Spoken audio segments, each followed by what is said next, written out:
Hi, everyone. Yeah, so today I'm going to be, I guess, talking about some work that's building on the same direction that Swarat's already given you some background about, but I think from a somewhat different perspective. So what I'm really interested in is using programs to capture high-level structure in data. And as a human, when you look around at data in the world, all this kind of structure is very apparent. So just as some examples, if you look at an image of a building facade, you immediately see that there are these kinds of high-level 2D repeating patterns in the data. Another example is in video. If you look at video of car trajectories, they fall into these really nice clusters which correspond to lanes. And then the lanes themselves have structure, things like adjacent parallel lanes, intersections, places where you can turn, change lanes, and so forth. There's also structure in text data. If you look at web data, websites, there's the tree structure that is present there. Even a little bit more outside of the range of the previous examples is control. If you look at here, I'm at the bottom left, I'm showing a parallel parking task where a car has to, actually in this case, exit a parallel parking spot. And in this case, there's this structure in terms of the trajectory that the car has to take, where it has to do this kind of back and forth repeating motion. And finally, just as a natural language example, if you look at a lot of language obviously has a lot of hierarchical structure. One place where there's a particularly very rich structure is poetry. So if you look at poetry, there's a lot of structure, things like rhyming lines or meter and so on in the poem. And just to make things a little more precise, when I talk about structure, I'm mostly talking about constraints on the relationships between different portions of the data. And inferring structure is really an unsupervised learning problem. So trying to, just given a bunch of examples of data, infer what is the structure in that data. And so because it's an unsupervised learning problem, we might expect that deep neural networks are really good at this task, because in fact, one of the major reasons deep neural networks have been so successful is precisely because they can discover, automatically learn structure given the data available. The problem is that deep neural networks are actually really good mainly at capturing low-level structure. Just to give an example, coming back to this image of building facades, so here I'm showing what's called an image completion task. So given the partial image in the middle, we're asking the deep neural network to complete it into a full image. And if you ask the deep neural network to do this, on the right-hand side, I'm showing the results of a state-of-the-art deep generative model. And as you can see, it does a really bad job. As a human looking at this example, you kind of immediately notice that there is this 2D repeating pattern of windows. You'd be able to extrapolate based on just a few examples of building facades that probably in this case that, this one column of windows you see is still going to repeat across the image. And therefore, you'd be able to use this information to help you do complete the image. But right now, especially in the low data regime, deep neural networks are basically unable to leverage this structure. Our goal is to try to represent structure, design algorithms that can represent structure as programs. So in this case, the high-level representation of structure would just be a nested for loop that describes that there is this repeating pattern of windows in the image. And you can formalize this as a probabilistic model where we're given these examples of images, but we're not given we're not explicitly told what is the structure of this image. And what we really want to be able to do is go from the image to and discover the latent structure that's present in the data. And this is really a program synthesis problem. We're given some kind of input, and we want to infer from that input a program that represents the structure of that input. So yeah, we want to take this image and output a program that represents the structure in the image. So we've kind of designed an algorithm for solving this, a domain-specific program synthesis algorithm for solving this. And basically what we want to do is solve the following optimization problem. We want to find the program over some domain-specific language of programs. We want to find the one that best matches the data. And in this case, this match function basically counts the number of constraints in the program that are actually present in the image. And we want to maximize the quantity of matches. So just to make things very concrete, in this case, the program might say that we want all 16 of these squares to be exactly identical, and allowing for some threshold of similarity. And maybe in this case, 14 out of the 16 match. So we'd assign it a score of 14 out of 16, which in this case might be a pretty good score. And this nested for loop would actually represent useful structure in the image. And then we actually want to represent multiple, not just one repeating pattern, but in many cases we want multiple. So we have a greedy strategy that kind of greedily chooses the most promising match at each step. And as a result, we get this, using our synthesis algorithm, we now have this rich data set of image structure pairs that we can use in downstream tasks. So in this project, we were specifically looking at generative modeling. So we can actually use kind of a standard generative, incorporate these programs into a standard generative modeling framework. I'm not going to go into the details of exactly what the math is, but at a very high level, basically, we use variational inference and show that we can incorporate programs into the, as a part of the variational assumption and come up with a variational lower bound on the log likelihood. But what all that means is just that we basically decompose the generation problem into two phases. In the first phase, we're going to generate some representation of some realistic programmatic structure. For example, maybe this 2D for loop I've shown on the left-hand side. We use a VAE, but you can use any generative model you want. And then conditioned on this structure, we're going to basically, in the second phase, conditioned on this structure, we're going to generate an example that satisfies the constraints in the program. And again, you can use any conditional generative model in this phase. So we can also apply this technique to image completion. So in this task, which I described at the beginning, we're actually given a partial image and we want to complete it into the full image. In this case, we take we first use our program synthesis algorithm to infer the structure in the partial image. And this time we actually, rather than generating program from scratch, we actually take this partial representation of partial structure, and we train a neural network to extrapolate this structure to what we basically imagine should be the structure in the full image. So the difference is a little subtle, but it's basically this change in the second loop iteration variable bound, where we want to basically say that this structure is just going to repeat over the x-axis of the image. And then the remainder proceeds as before. We basically generate a completion of our image based on the content that satisfies the constraints of this program.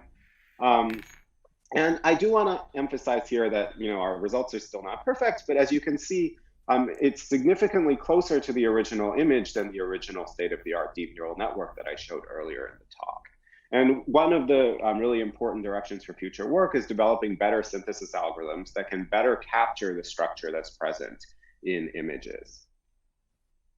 So here are just a few more examples, and they kind of show the same patterns. On the top line, I'm showing the original image. In the middle line, I'm showing the completion using our technique. And in the bottom line, bottom row, I'm showing the completion using a state-of-the-art deep neural network. And in all of these cases, you can see that our approach substantially outperforms the previous state-of-the-art using deep learning. And this is also reflected in our quantitative evaluation. But I'm not going to go into any detail on that. And so we've been trying to move to domains beyond visual data. In particular, we're looking at richer sets. So the constraints I talked about so far are mostly equality constraints, saying that different sub-images are equal or close to being equal. So we're also looking at relational constraints between different parts of the data. So in this domain, for this task, we've been looking at the poetry domain because, like I said, there is very interesting and rich structure in poetry, things like rhyming and meter. And we have a representation of the structure as this bipartite graph. So it's a graph with two kinds of nodes. First, we have nodes representing different parts of the data. So in particular, in this case, there's a node for each line in the poem.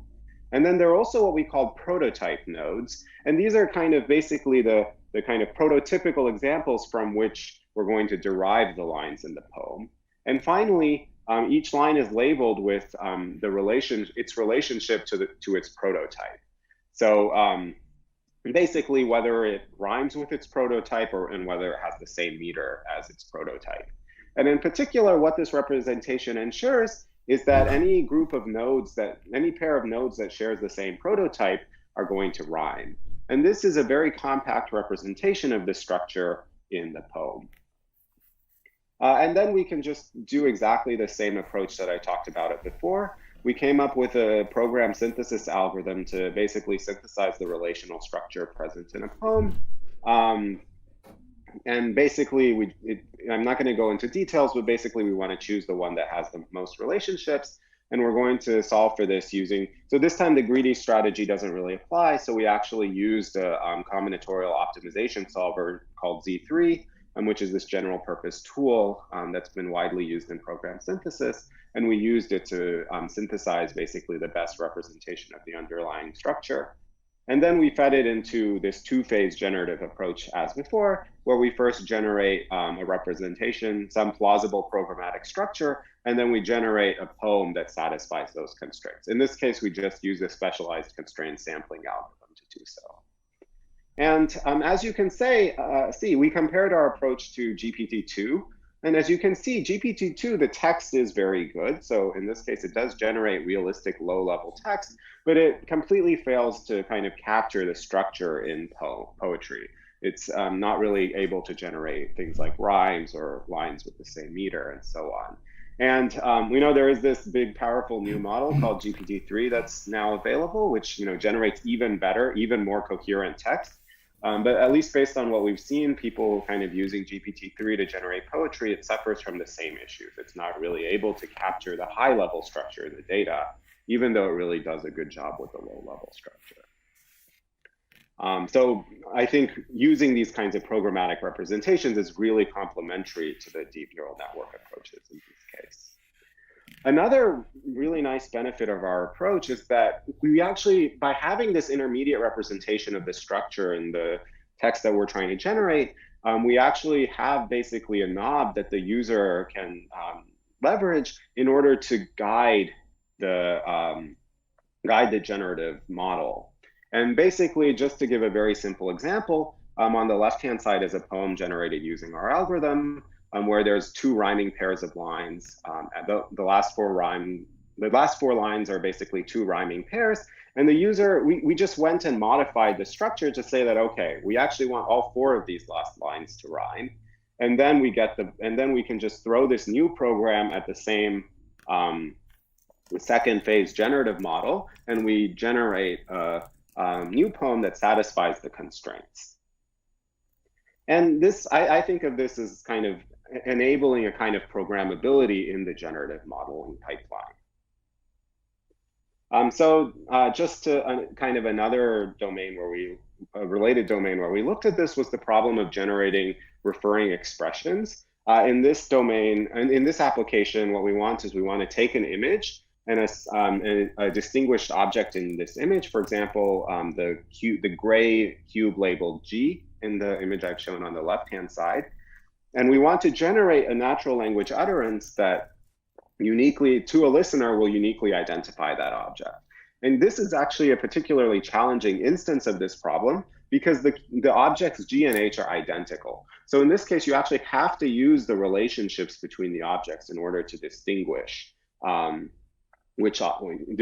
G from H. And that means that you have to talk about, say that G is in front of the brown sphere, whereas H is behind the brown sphere. And that's kind of the difference, the brown sphere being F. So in these cases where you need these complex relationships, it turns out that trying to directly go from the image to the natural language, which is what most existing techniques do, is very challenging. So instead, we go through an intermediate representation where we first generate the structure, the programmatic structure that we want to be present in the natural language. In this case, the relationships that are expressed in the natural language. So we first generate this structure, and then we generate the natural language conditioned on the structure. So just looking a little, so far I've been talking mostly about generation. Looking a little more broadly, we're also interested in, all sorts of other tasks. So we've been using, we have some work in progress trying to leverage programmatic structure and downstream prediction tasks. So in one project, we're looking at trying to leverage programmatic, basically the structure in video trajectory data in order to write structured queries over this data. And basically we have a combination of this high level language, which is this kind of regular expression that you can use to express trajectories in the data. For example, to match right turn, you might say that you're in one lane, the car's in one lane, and then it does something and then it ends up in another lane that's perpendicular to the first lane. And you can write expressions like this, but then the predicates in lane 1, in lane 2, these are matched using a deep neural network. And we're also looking kind of along the same lines in information extraction in the semi-structured setting, where you want to leverage a combination of deep neural networks to handle natural language, but also have programmatic components to handle the high-level structure. For example, the tree structure of a web page. One thing that, since we're talking about these neurosymbolic programs, I think a really critical and more foundational piece that we're working on is getting really good uncertainty estimates for neural components. And in particular, as we're starting to mix neural networks with logical components found in existing programs, we're really going to have to be able to reason about and quantify the properties of the neural networks. And I think in particular, getting estimates of the uncertainties of these models, I think will be a really critical tool for enabling us to build good neurosymbolic programs. And in this, so we have some work in this direction, trying to rigorously quantify uncertainty in deep neural network predictions. And so we have one paper on trying to get PAC confidence sets. So these are confidence sets over neural network predictions that come with provable guarantees based on statistical learning theory.